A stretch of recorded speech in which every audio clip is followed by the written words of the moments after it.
Hello friends, welcome back to my channel. आज की इस वीडियो में हम लोग रीजनिंग के कुछ महत्वपूर्ण प्रश्नों को देखेंगे। तो चलिए शुरू करते हैं आज की वीडियो। तो पहला क्वेश्चन आपके सामने है। यहाँ क्वेश्चन में कहा जा रहा है कि उस विकल्प का चयन करें जिसका तीसरी संख्या से वही संबंध है जो दूसरी संख्या का पहली संख्या से और छठी संख्या का पांचवी संख्या से। तो चलिए इसे सॉल्व करते हैं। देखिए, क्वेश्चन में कहा जा रहा है कि उस विकल्प का चयन करें जिसका तीसरी संख्या से वही संबंध है जो दूसरी संख्या का पहली संख्या से। तो दूसरी संख्या कौन? ये 72। ठीक है, 72 का संबंध किससे है? इस 12 से है। उसी तरह से आगे कहा जा रहा है कि छठी संख्या का पांचवी संख्या से। छठी संख्या कौन? ये 242। इसका संबंध किससे है? ये 22 से है। तो अब देखिए, यहाँ पर हमें बताना है कि यहाँ पर कौन सी संख्या आएगी। तो सबसे पहले हमें ये देखना पड़ेगा कि 72 कैसे आया। तो 12 में हम क्या ऐसा करें कि 72 आ जाए।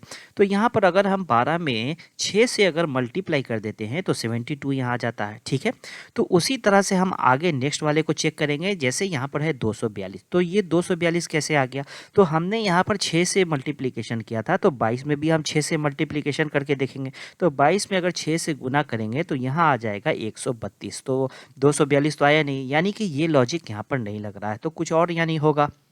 तो देखिए, अब हम यहाँ पर क्या कर सकते हैं। अगर हम इस 12 में 12 से मल्टीप्लाई कर दें और 2 से डिवाइड कर दें तो यहाँ पर 72 आ जाएगा। ये 12 2 से कट जाएगा 6 बार में। 12 को 6 से मल्टीप्लाई करेंगे तो यहाँ पर 72 आ जाएगा।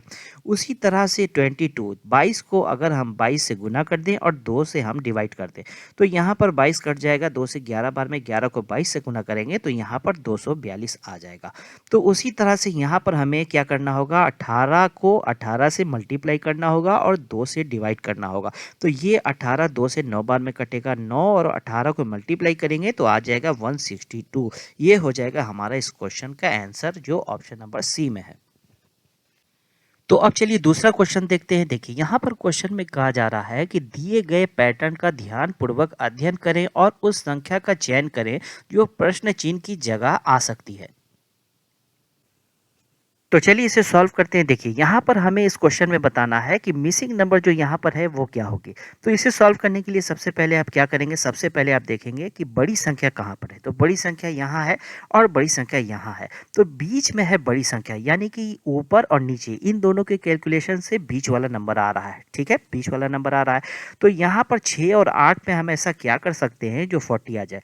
तो यहाँ पर 6 और 8 में अगर हम मल्टीप्लाई कर दें तो हो जाता है 48। अब यहाँ पर नीचे वाली संख्या जो 8 है इसे माइनस कर दें तो यहाँ पर आ जाता है 40। उसी तरह से यहाँ पर है 21 25, 21 और 25 को अगर हम मल्टीप्लाई करेंगे तो आ जाएगा 525। इसमें से नीचे वाली संख्या है 25, इसे कर देंगे माइनस तो यहाँ पर आ जाएगा 500। जो बीच वाली संख्या है वो आ रही है। उसी तरह से यहाँ पर है 14 और 7, इन दोनों को गुना करेंगे तो यहाँ आ जाएगा 98। नीचे वाली संख्या हम माइनस करेंगे, -7 करेंगे तो यहाँ पर आ जाएगा 91। ये हो जाएगा क्वेश्चन का आंसर।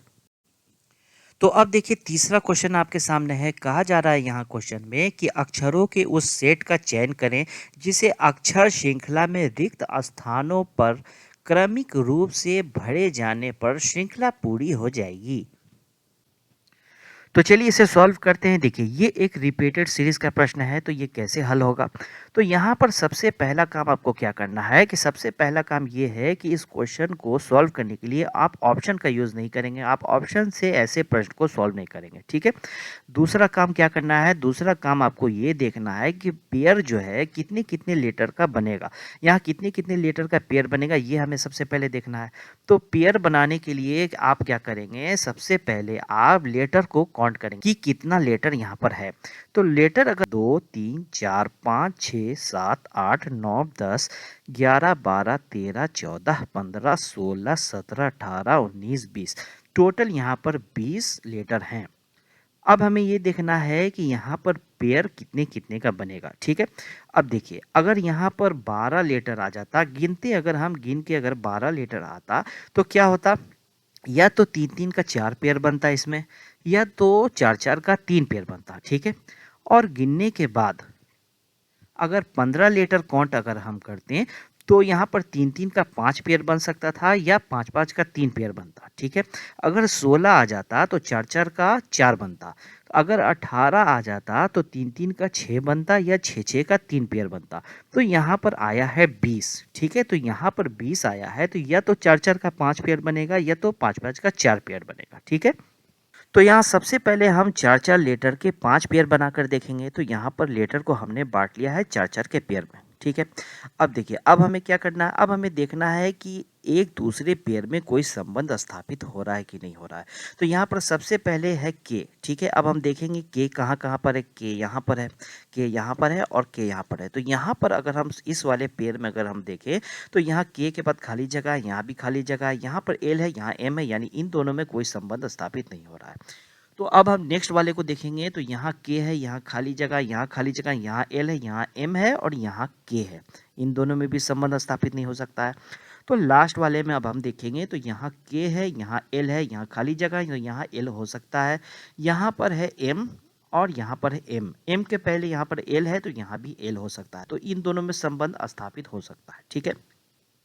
अब हम नेक्स्ट वाले को चेक करेंगे। यहाँ है एम, तो एम हम देखेंगे पहले कहाँ पर एम है, यहाँ पर कहीं पर एम नहीं है, तो किसी से संबंध ये नहीं बना रहा है। उसके बाद नेक्स्ट को चेक करेंगे, है यहाँ पर है के, तो के है, यहाँ पर भी है के, इन दोनों में कोई संबंध हो सकता है कि नहीं। यहाँ खाली जगह है, यहाँ भी खाली जगह है, लेकिन यहाँ पर एम है, यहाँ पर एल है, तो इन दोनों में भी कोई संबंध यहाँ पर नहीं बन रहा है।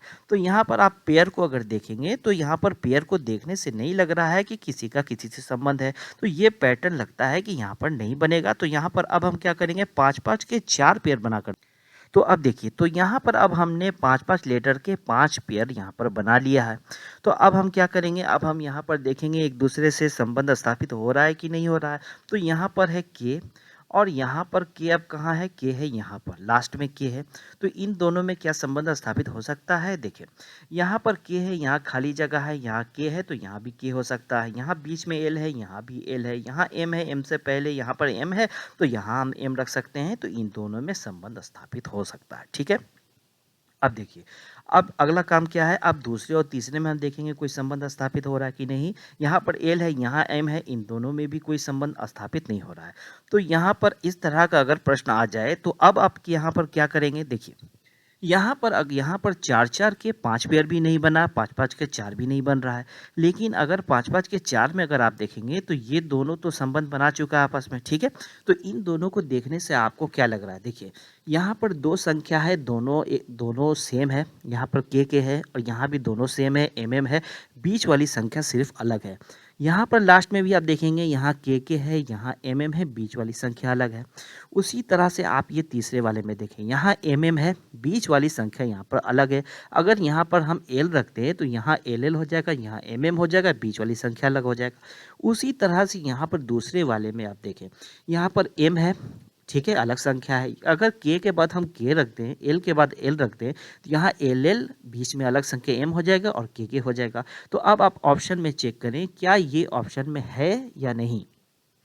तो आंसर हमारा क्या बन रहा है, के एल के एल एम। क्या ये ऑप्शन में है, ये ऑप्शन नंबर बी में है। तो ये ऑप्शन हो जाएगा इस क्वेश्चन का आंसर। तो अब चलिए चौथा क्वेश्चन देखते हैं। देखिए क्वेश्चन नंबर 4 में कहा जा रहा है कि उस विकल्प का चयन करें जिसमें संख्याओं का आपस में वही संबंध है जो नीचे दिए गए समुच्चय की संख्याओं के बीच है। तो चलिए इसे सॉल्व करते हैं। देखिए इसे सॉल्व करने के लिए यहाँ पर हम क्या करेंगे, सबसे पहले संख्याओं के बीच का अंतर चेक करेंगे। तो यहाँ पर 269 है, 278 है, 296 है। तो यहाँ पर अगर हम 269 278 के बीच का अगर डिफरेंस देखें तो यहाँ पर क्या हो रहा है, यहाँ +9 हो रहा है, +9 यहाँ पर हो रहा है। उसी तरह से 278 और 296 के बीच का डिफरेंस देखें तो यहाँ 18 का डिफरेंस हो रहा है, यानी कि प्लस यहाँ पर 18 हो रहा है। तो इसी तरह का पैटर्न हमें ऑप्शन में चेक करना होगा कि कहाँ पर +9 और +18 हो रहा है। तो यहाँ पर सबसे पहले हम ऑप्शन नंबर ए को चेक करेंगे, ठीक है। तो ऑप्शन नंबर ए में अगर हम देखेंगे तो यहाँ 109 से 118 हो गया, यानी कि 9 प्लस हो गया यहाँ पर। उसके बाद 118 से यहाँ पर 128 हो गया, तो यहाँ पर 10 प्लस हो गया। ठीक है, तो ये ऑप्शन आंसर नहीं हो सकता है। अब हम दूसरे को चेक करेंगे तो यहाँ है 577, यहाँ पर है 586, यहाँ भी हो रहा है +9। तो उसके बाद हम नेक्स्ट को चेक करेंगे, यहाँ 586 से 598 हुआ, तो यानी कि यहाँ पर +12 हुआ। तो ये भी ऑप्शन हमारा आंसर नहीं हो सकता है। उसके बाद हम तीसरे को चेक करेंगे तो यहाँ पर 313, तो 313 से हो गया 322, यानी कि यहाँ पर +9 हो गया। उसके बाद 322 से 340 हो गया, यानी कि यहाँ पर +18 हो गया। तो यहाँ आप देख रहे हैं +9 +18 यहाँ पर हो रहा है, तो ये ऑप्शन नंबर सी हमारा हो जाएगा इस क्वेश्चन का आंसर। तो अब चलिए नेक्स्ट क्वेश्चन देखते हैं। देखिए यहाँ पर प्रश्न में कहा जा रहा है कि निम्नलिखित श्रृंखला में प्रश्न चिन्ह की जगह आने वाले अक्षर समूह का चयन करें। तो चलिए इसे सॉल्व करते हैं। देखिए इसे सॉल्व करने के लिए सबसे पहले हम देखेंगे कि यहाँ पर कौन सा पैटर्न चल रहा है। यहाँ पर सबसे पहला लेटर है सी और यहाँ पर सबसे पहला लेटर है एच। तो सी अल्फ़ाबेट में कितने नंबर पे आता है? 3 नंबर पे आता है। और एच कितने नंबर पे आता है? 8 नंबर पे आता है। तो 3 से 8 हो गया, यानी कि 5 यहाँ पर प्लस हो गया है। उसके बाद एम आता है कितने नंबर पे? 13 नंबर पे आता है। एच आता है 8 पर, तो 8 से 13 जाने में यहाँ भी +5 हो गया। उसके बाद अगर m में हम +5 कर दें तो आ जाता है 13 5 18, तो 18 नंबर पे आता है r, तो यहाँ पर r हो गया है। ठीक है, उसी तरह से r में हम प्लस करेंगे 5, r आता है 18 नंबर पे, इसमें हम +5 करेंगे तो आ जाएगा 23, यानी 23। 23 नंबर पे कौन सा अल्फ़ाबेट आता है? w, तो यहाँ हो जाएगा w पहला लेटर। अब देखिए दूसरे को अब हम चेक करेंगे। दूसरा है x। एक्स कितने नंबर पे आता है? एक्स आता है 24 नंबर पे। ठीक है, एक्स के बाद यहाँ हुआ यू। यू कितने नंबर पे आता है? यू आता है 21 नंबर पे। तो 24 से 21 यहाँ पर क्या हुआ? -3 हो गया। ठीक है, -3 हो गया। उसके बाद यू 21 पे आता है, अगर 21 में से -3 कर दें तो होता है क्या? 18 होता है। तो 18 नंबर पे आर आता है, तो यहाँ पर आर है। उसी तरह से 18 में अगर हम 3 माइनस कर दें तो 15 हो जाता है। 15 पे क्या आता है? 15 पे अल्फ़ाबेट है ओ, तो यहाँ पर ओ हो गया। उसके बाद अगर हम 15 में 3 अगर घटा दें तो होता है 12। तो 12 नंबर पे कौन सा लेटर आता है? 12 नंबर पे एल आता है, तो यहाँ पर एल हो जाएगा। उसी तरह से यहाँ पर हम चेक करेंगे, यहाँ पर है बी। बी के बाद यहाँ हुआ आई, तो बी कितना नंबर पे आता है? 2 नंबर पे आता है। उसके बाद आई है, तो आई कितने नंबर पे आता है? 9 नंबर पे आता है। तो 9 और 2 इन दोनों का डिफरेंस कितना हुआ? 7 हुआ, यानी कि +7 यहाँ पर हो गया। ठीक है, +7 हो गया। उसी तरह आई 9 नंबर पे है। 9 में अगर +7 करेंगे तो यहाँ पर 16 हो जाता है। 16 पे पी है। ठीक है, उसके बाद पी है। उसके बाद 16 में अगर हम 7 यहाँ पर जोड़ दें तो 16 7 23 हो जाता है। 23 पे डब्लू आता है, तो यहाँ पर डब्लू हो गया। उसी तरह से 23 में अगर हम 7 जोड़ेंगे तो 7 और 23 कितना हो जाता है? तो यहाँ पर 30 हो जाता है। तो अब देखिए यहाँ पर आ गया 30। टोटल अल्फ़ाबेट में कितना लेटर होता है? 26। तो 30 में से 26 को हम घटा देंगे तो आएगा 4। 4 नंबर पे कौन सा लेटर आता है? डी आता है, तो यहाँ पर हो जाएगा डी। हमारा आंसर क्या यहाँ पर आया? WLD। ये कौन से ऑप्शन में है? ऑप्शन नंबर सी में है। ये हो जाएगा हमारा क्वेश्चन का आंसर। तो उम्मीद है दोस्तों ये वीडियो आपको काफ़ी पसंद आया होगा। अगर वीडियो पसंद आया होगा तो वीडियो पे लाइक ज़रूर से ज़रूर कर दें, और अगर इस चैनल पे आप नए हैं तो चैनल को सब्सक्राइब ज़रूर कर लें। Okay, thank you.